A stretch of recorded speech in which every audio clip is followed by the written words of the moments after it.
Hallelujah. Praise God. Ano po, sorry po, no, medyo nagkano tayo, may interaction. Kasi po, alam niyo po, medyo masikip na po tayo. Actually, pagkatapos po nito, iniisip po namin yung children's room. Kasi po, hindi po tayo makafocus sa mga ating gagawin dito pag may mga, hindi ko po sinasabi, no, kasi nga wala pa po tayong paglagyan, no. Magkakaroon pa po tayo, kasi simula pa lang tayo, no? Para po at least kahit pa paano, makaka-concentrate tayo sa pakikinig sa ng Diyos. Amen. At sino po ba ang handang magtuturo dyan sa mga bata? Amen? Hallelujah! Hallelujah! Hindi po yung, bigyan natin ng space yung mga teacher, kasi po, nagtuturo na po yan sa school. Dito po ay, kung gusto lang nila. Hallelujah! Sa pangwiling po dyan, isang karangalan para po sa paglingkod sa Panginoon. Amen. Hallelujah. It is a children's ministry.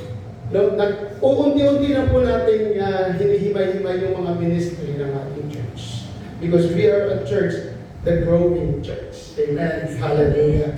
So, ang sabi po dito mga kapatid, no? Gaya nga ng sabi ko, this message of today ay isang mensahe ni Paul para sa kanyang Timoteo na tinatawag kasama lagi sa paghayo sa kaansaan. Kaya ang sabi po sa ibang bansa sa Saudi po, ang sabi po sa amin kasama o magiging yan po ang Timoteo.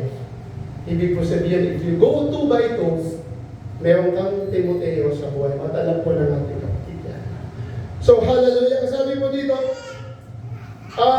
si Paul ay aware po siya na malapit na nga po siyang mawala dito sa mundo. Kaya po, isiniguro niya ito para maisagawahan ni Timothy na ipalaganap ang kanyang salita.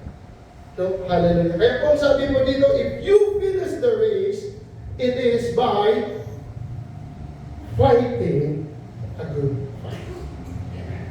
If you want to finish the race, kung gusto mong tapusin ang takbuhin mo, kapatid, lumaban ka ng magandang laban, hindi yung patas. Sabi nga nila, lumaban ka ng patas, kapatid, hindi ka isang tao na kayang sa patas lang, lumaban ka ng mananalo. Amen? Kasi po, iba ka. Anak ka ng Diyos. May karapatan ka. That's why if you want to finish the race, it is by fighting a good fight. Ang sabi po dito, si Paul ay inahantulan niya ang laban na ito sa isang boxing. Sino po ba ang mahilig manood ng boxing dito? Oh, nagbo-boxing. Si Pacquiao, wala naman si Pacquiao dito. So mga kapatid, dahil po kasi kung bakit ni Paul inihantulan po ito sa isang boxing, dahil noong unang panahon sa Roma, ito po ay kanyang makikita at nakikita na mayroong boxing doon sa Roma. At alam niyo po ba kung bakit? Medyo brutal po ang kanyang example kasi po, alam niyo kung bakit? Sa Roma po daw kasi, sa nabasa ko po, once you step inside the ring, kapatid,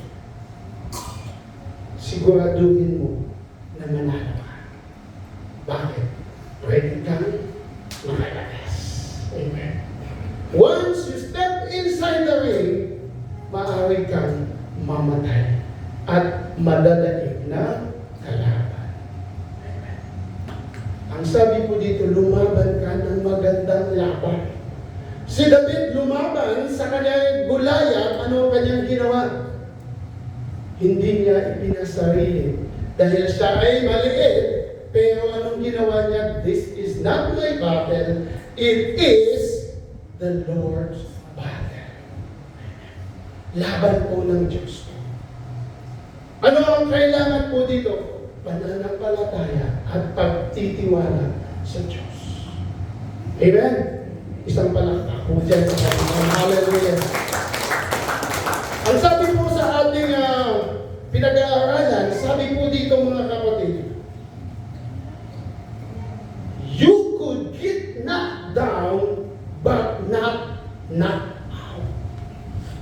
Pwede kang lumaban na knockdown, natutumba, pero huwag kang magpanakaw.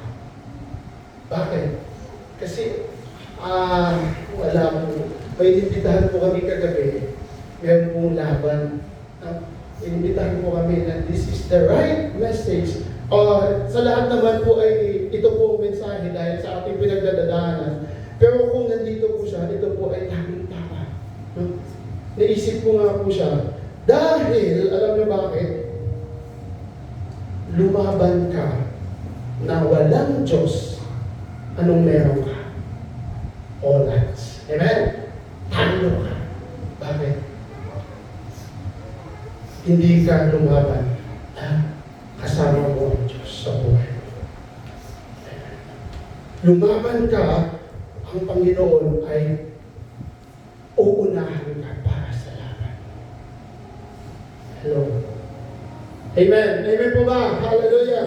Kaya po, mag-ingat sa ating laban, sa kikipaglaban o sa ating pagtatakbo, maaari po matalo tayo o manalo tayo. Matalo ka, bakit? Wala kang Diyos sa buhay. Amen. Kunting problema lang, tumba ka. Knock out. Amen. Amen. Kahit anong galing mo, kapatid, si Pacquiao nga, Amen po ba, mga kapatid? Kahit anong galing mo, pag sarili mo ang laban mo, hindi mo kaya. Sinisigurado, hindi mo kaya. Kahit ako, hindi ko kaya. Ang sabi ng Panginoon, I will do all things through Christ who strengthens me. Dahil lamang sa kalakasan ng Panginoon, tayo'y lumalaban at bumabangon. Amen? Para sa ating mga mahal sa buhay, lalong-lalo na sa Panginoon. Amen? Hallelujah! Parapahan natin ang Diyos. Alam niyo po ba ang sabi po dito, no? Once you will knock down o nadi-discourage ka, huwag kang manatili doon. No, ang sabi po dito sa John 21 verse 3, sabi dito, come on, sabi ni John, I'm going out to fish. Simon Peter told them and they said, we'll go with you. So they went out and got into the boat, but that night they caught nothing. Sinabi sa kanila ni Simon Pedro, mangingisda ko. Sasama kami, sabi nila, umalis na nga sila at sumakay sa isang bangka, magdamag silang ng isda, subalit wala sila nahuli. Anong nangyari? That's why, brothers and sisters, hindi lahat na laban mo, hindi lahat na takbuhin mo, panalo ka. At kung lalo na matatalo ka kapag ikaw ay laging tulog. Amen? Sino mo bang tulog dito? Hallelujah, taas ang kamay. Amen? Meron po ba? Wala kasi nagtaas ng kamay. Baby daw. Ha? Baby tulog. Si baby tulog. Sorry po sa baby, ha? Sorry sa baby, Totoo po mga kapatid, no? Ibig po sabihin, ang sabi po kanina sa ating verse na to, ang sabi po dito kanina, don't be sluggard. No? Gumising ka. Makikipaglaban ka. Tama po ba, mga kapatid? Hallelujah. Kaya po, totoo po yan, pag lagi ka tulog, wala ka talagang madadatnan o makukuha. Alam mo po ba, sa ating, sino po ba nakaranas po ng, ano tawag dito, yung takbuhan, yung mismo, yung racing, yung takbuhan sa eskwelahan, no? Sino pong nanalo dito? Sino pong nanalo dito? Sino mabilis tumakbo? No? Alam nyo, kasi sa totoo nyo, pag lagi kang lamyak, talo ka talaga. No? Talo ka talaga. Lalo na kung tulog ka na, sa totoo lang. Hindi ko po sinasabi, totoo po yun. Lord, the message of this verse, of this, ang sabi ko dito, para po sa atin. Hindi ibig sabihin ng tulog ka. Ang tulog po ay hindi lamang natutulog. Pwede kang gising na tulog. Tama? Pwede kang gising na tulog, ibig kong sabihin, that daydreaming ka. Tama, hindi ka, tama po ba, natutuwa, nakakangiti si Jess, mukhang nakakamilig. Totoo po yan. No? Habang ikaw ay umuupo minsan, nakatilat yung mata mo, nananaginip ka ng mga kung saan ka na pupunta. Tama po ba? Totoo po yun. No? Ang sabi po dito, kaya po huwag kang ma-discourage kapatid kung ikaw ay natalo. No, meron kaming anak, no? Habang lagi po siya pag naglalaro po siya, natatalo, umiiyak. So, kasi po, siyempre, bata pa naman, pero ugaliin natin na be sport. Kailangan natin, pag natalo po tayo, lumaban po tayo ulit. Sa susunod, malay mo mananalo ka. Meron kayong natatalo 3 beses na nanalo. Huwag kang tumigil, huwag kang welcome po, Nay.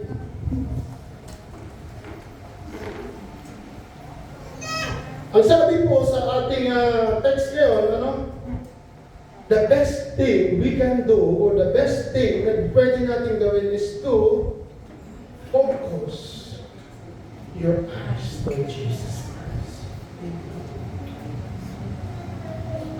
Hindi ko po na ilagay yung video. Alam niyo po ba, mayroong nakita ko po mayroong mga baby na video, nakalimutan ko ilagay, nandun na po. Mayroong po mga baby doon, nandito po yung nanay nila, tatay nila, kung sino. Nakikipaglaban sila, nagpauunahan sila, pupunta dun sa nanay nila sa tapo. Nakita niyo po ba yan sa video?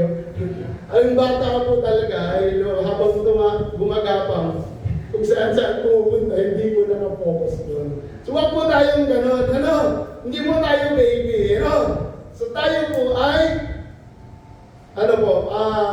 matanda na. Ibig ko sabihin, sorry po sa term na, hindi ko po sadya to.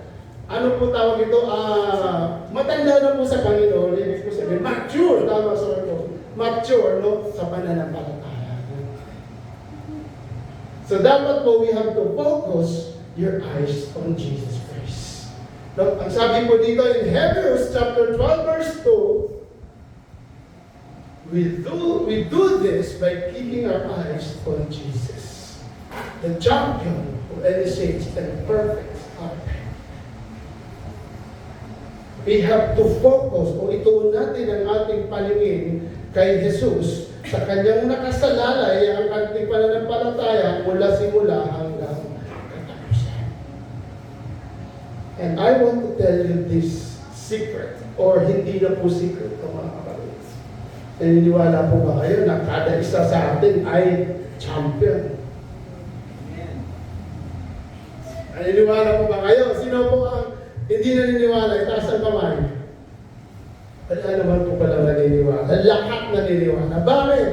Alam niyo po, alam po ng medisina to Alam po ng medisina to. Tama po, Jessica. Alam po ng medisina to.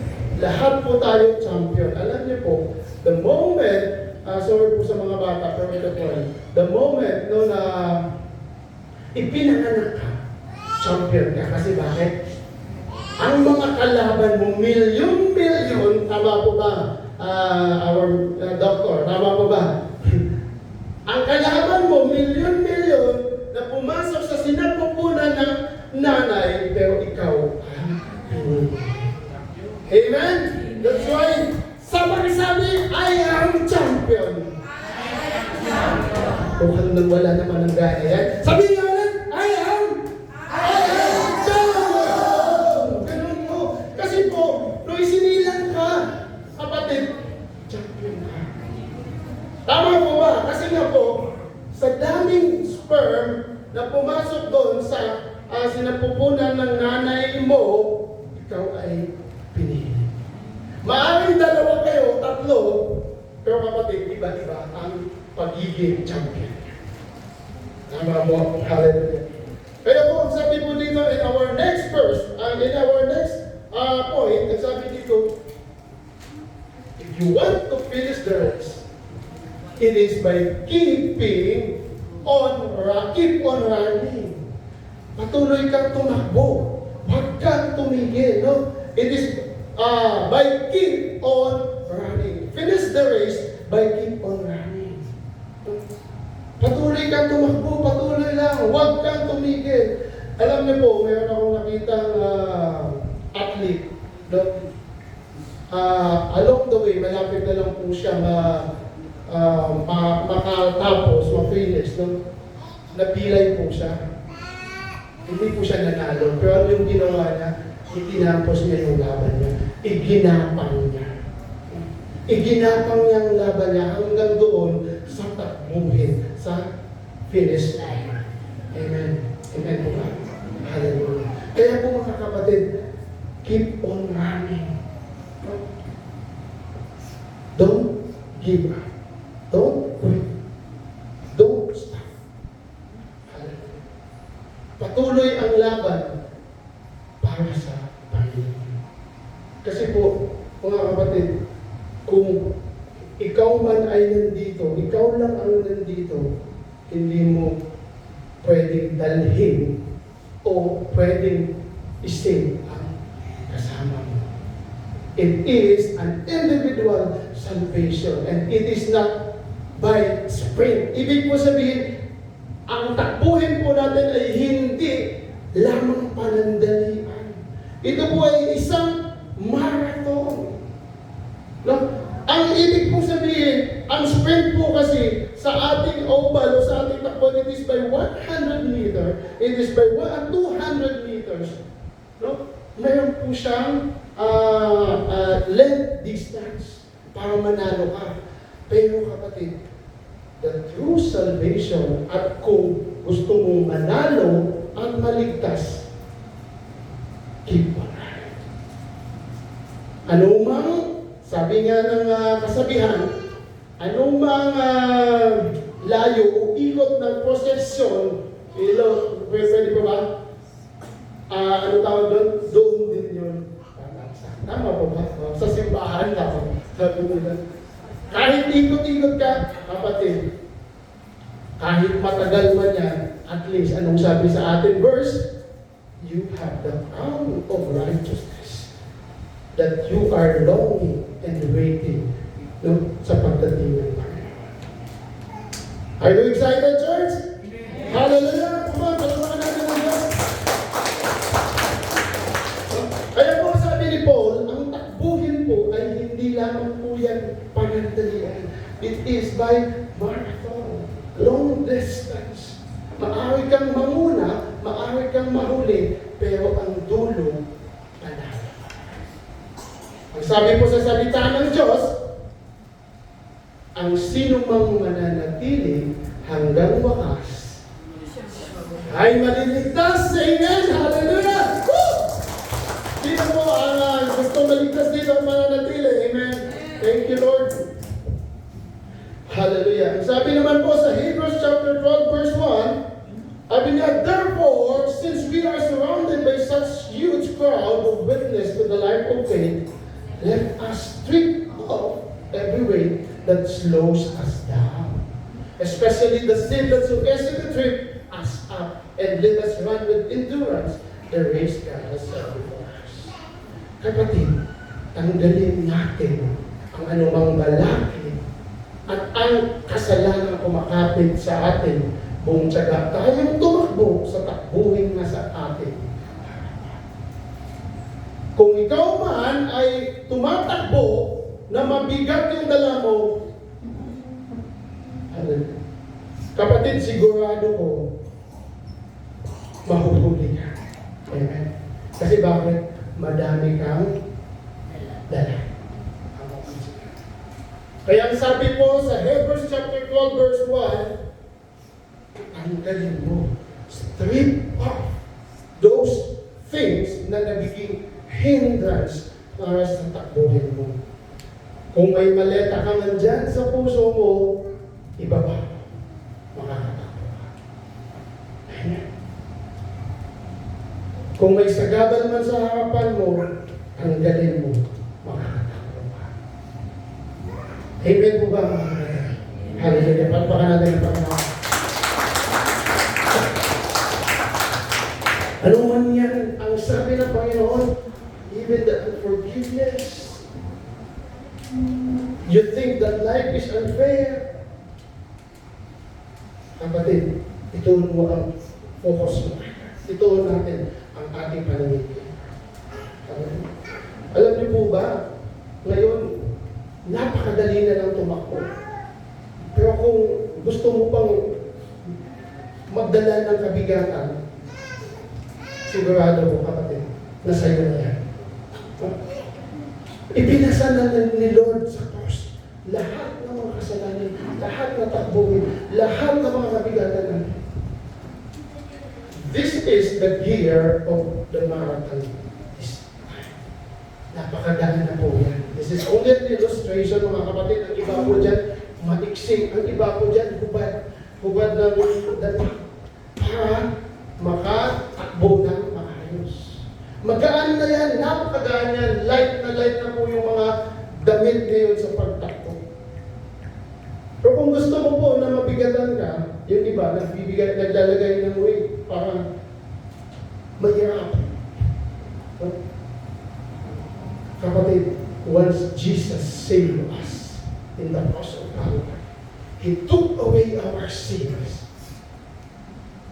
Huwag mo na ulitin. Huwag na ulitin. Kaya mo ba? Kung gusto mo, kaya mo bang gawin ang ginawa ng Panginoon? Nagpapako sa cross, no?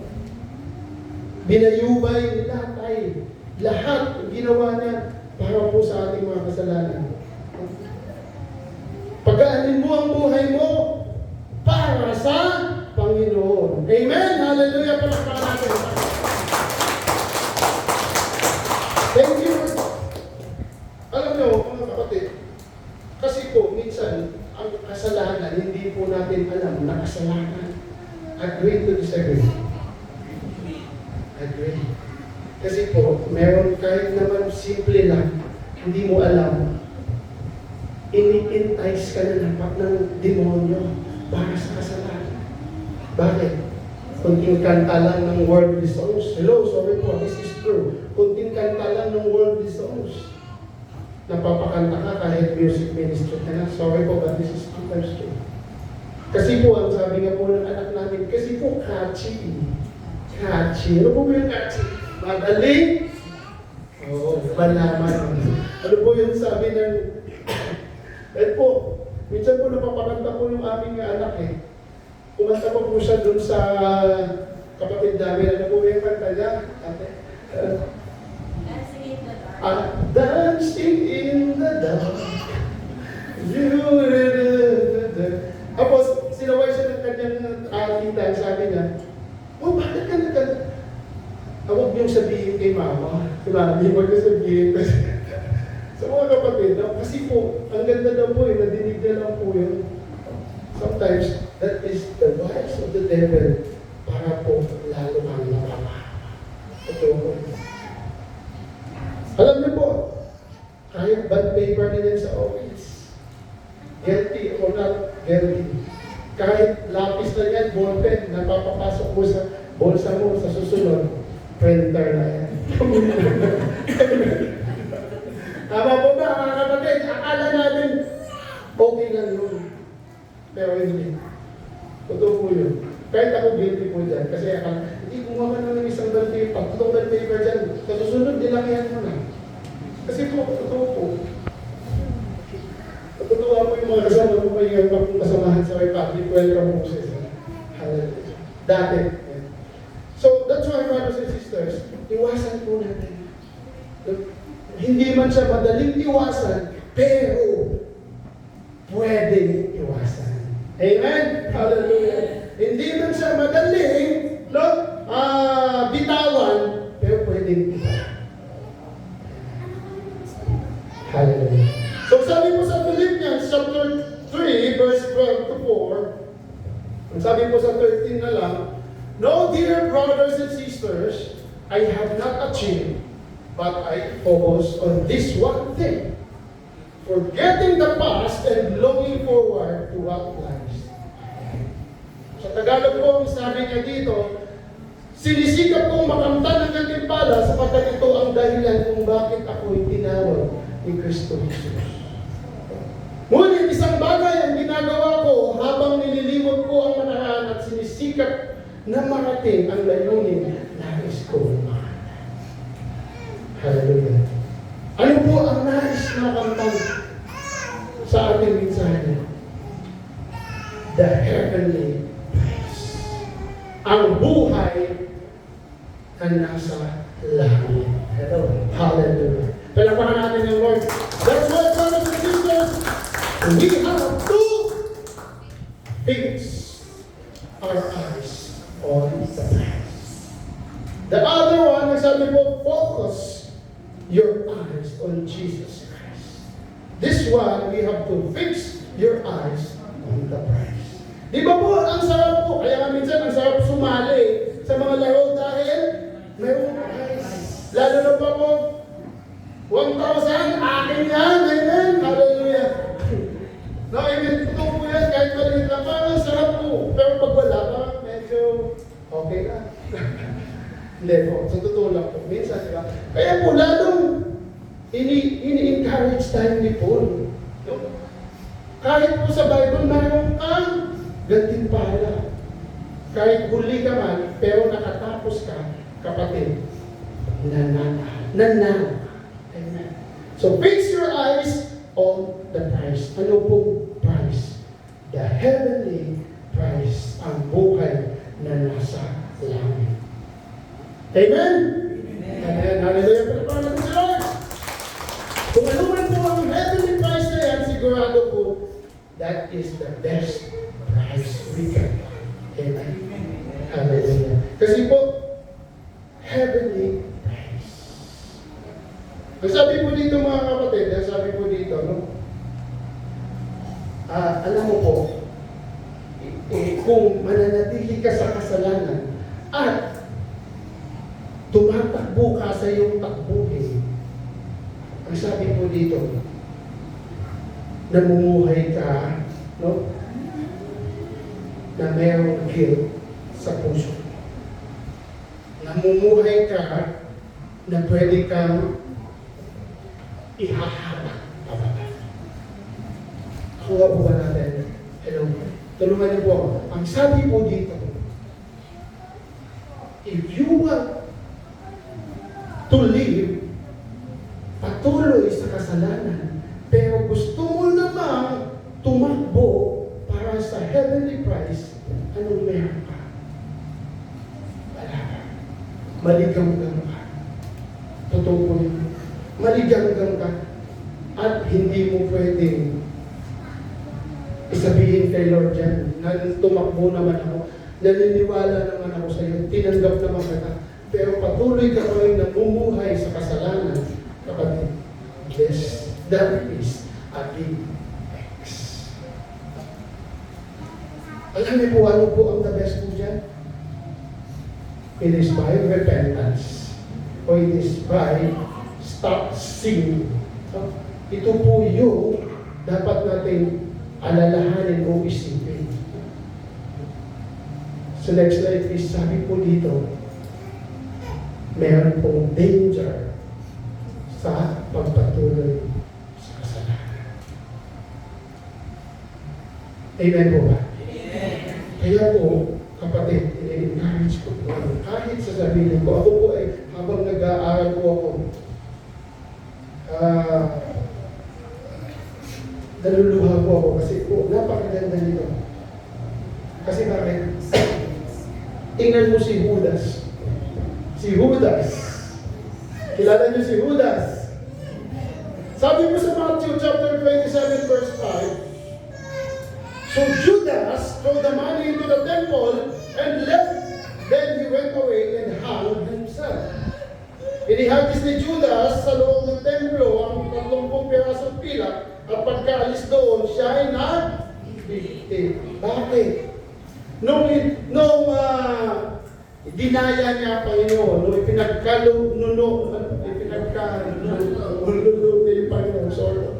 Inano niya yung Panginoon, na konsensya din po siya. That's why he felt guilt. Anong ginawa niya? Bakit hindi niya nakayanan?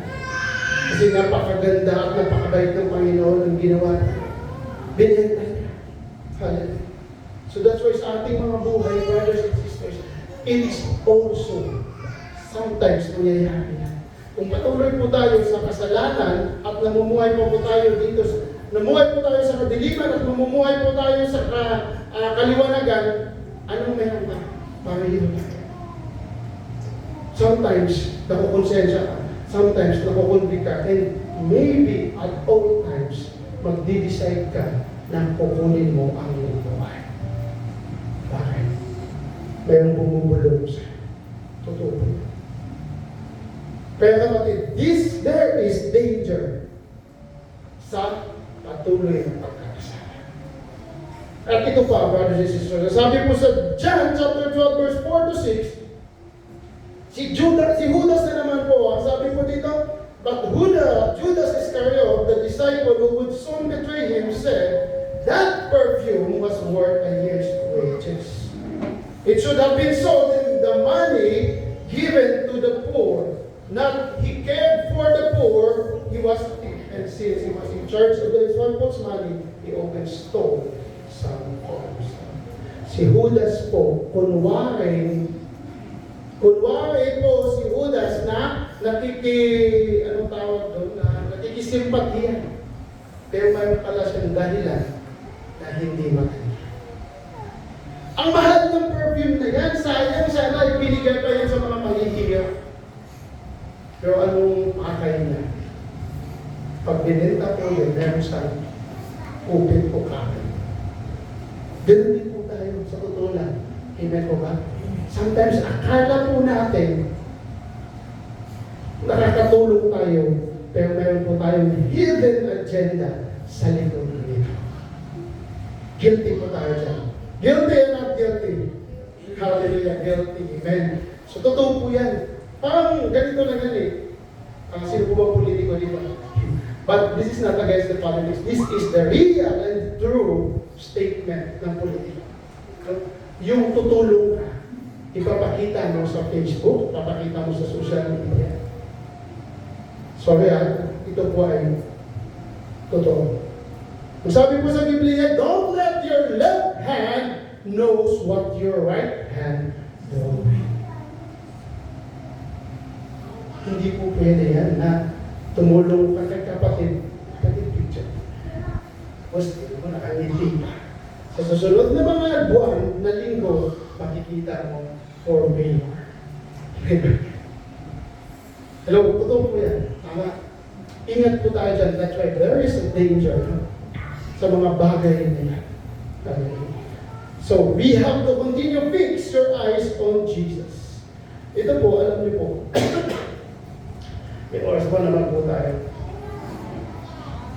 Ang ganda po dito po ako nagpanuhan. Sabi po dito sa 1 Corinthians chapter 9, verse 24 to 27. Alam ninyo, ang mga kalahok sa paligsahan ay tumatakbo lahat.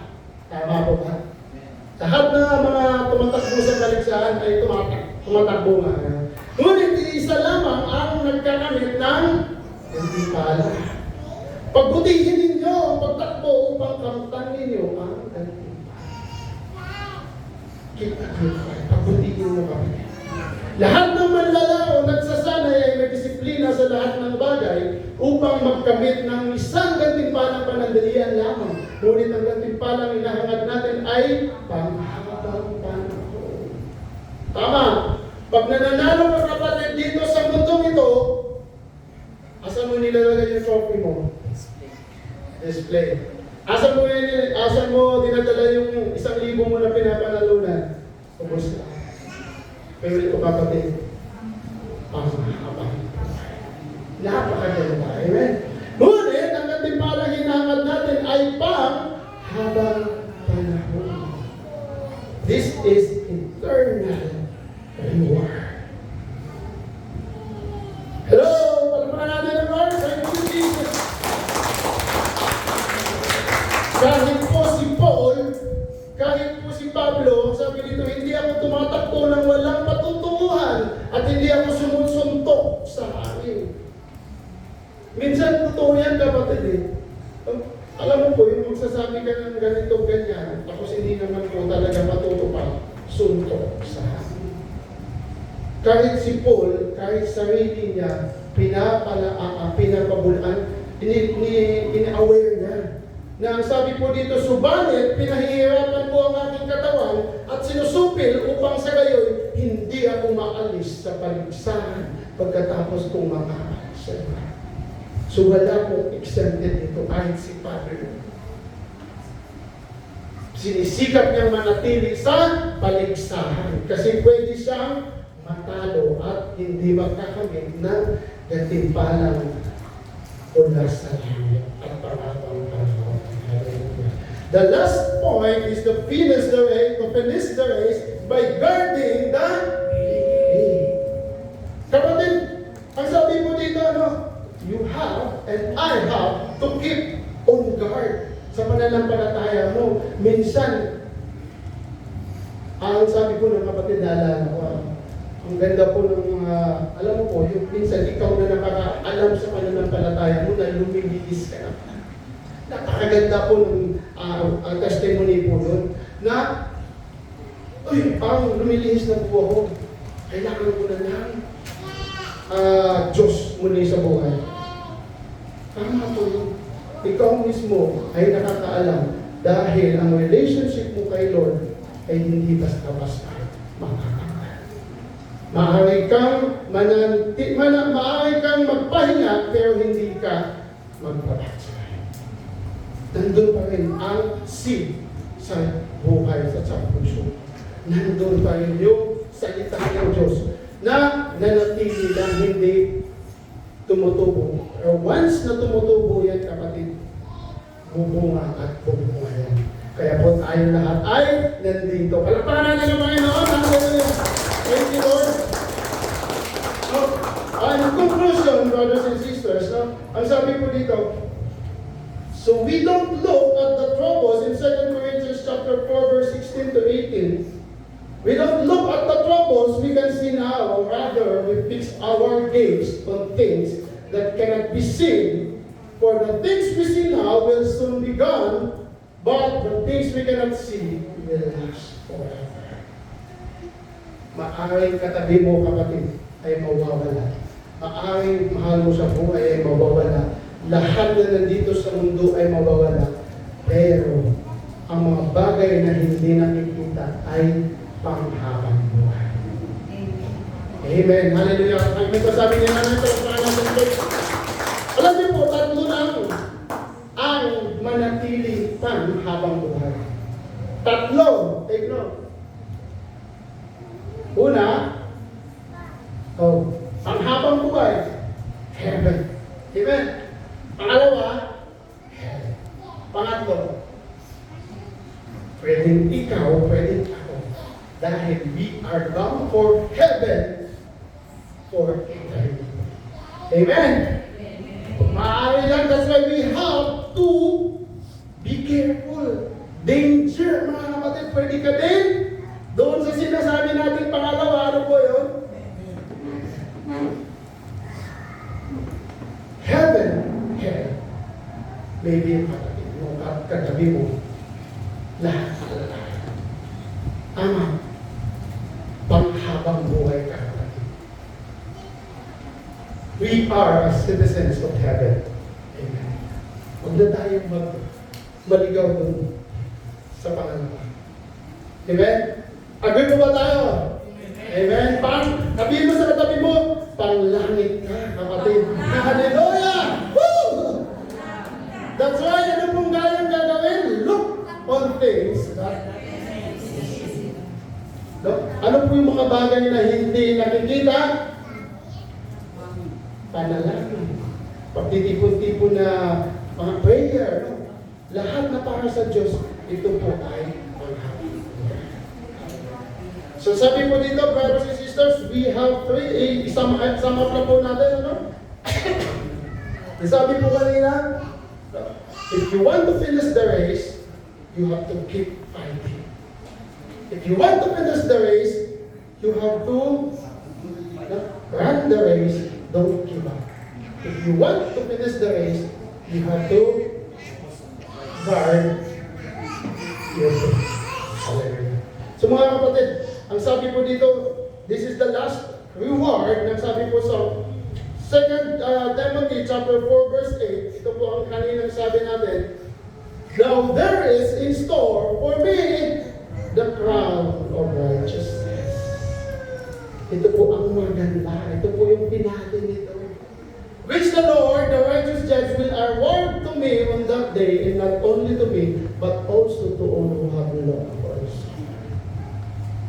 Napakaganda po. Hallelujah. Ang sabi pa po sa Revelation chapter 21 verse 4, He will wipe every tear from their eyes, and there will be no more death, or sorrow, or crying, or pain. All these things are gone forever. Kapatid, panandalian lang yung tinatahak mo sa ngayon.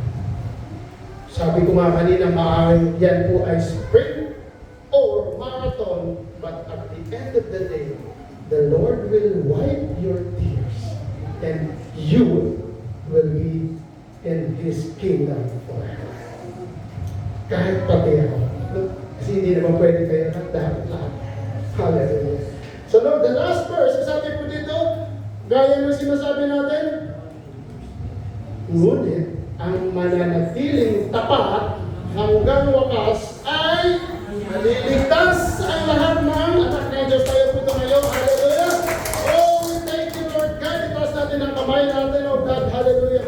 We thank you, Father God, for this wonderful message, for this morning, and for all the people that is here. Hallelujah. Lahat ng mga anak mo nandito, Panginoon, Ikaw, O Diyos, ang aming sinasamba at pinupuri sa katotohanan, Panginoon. Hallelujah. At sa Espiritu. Lord, salamat sa iyong kabutihan, salamat sa iyong presensya, Banal na Espiritu, salamat, O Lord, at sa lahat ng pagpapalat, biyaya, your claim by faith, Father God, to keep going sa lahat ng mga bagay na nais namin sa aming buhay. Salamat sa lahat sa pagpapala, biyaya, sa mga protection, sa lahat na kagalingan, O Diyos, ng aming sakit. Ano man po aming dinudulog sa ngayong umaga na ito, Panginoon.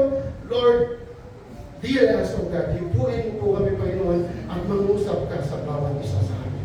Salamat, Lord, sa iyong kaudihan muli sa pangalan ni Jesus. Amen. Hallelujah. Thank you, Lord, sa pangalan ni Jesus. Nanapin po tayo sa ating communion. Amen.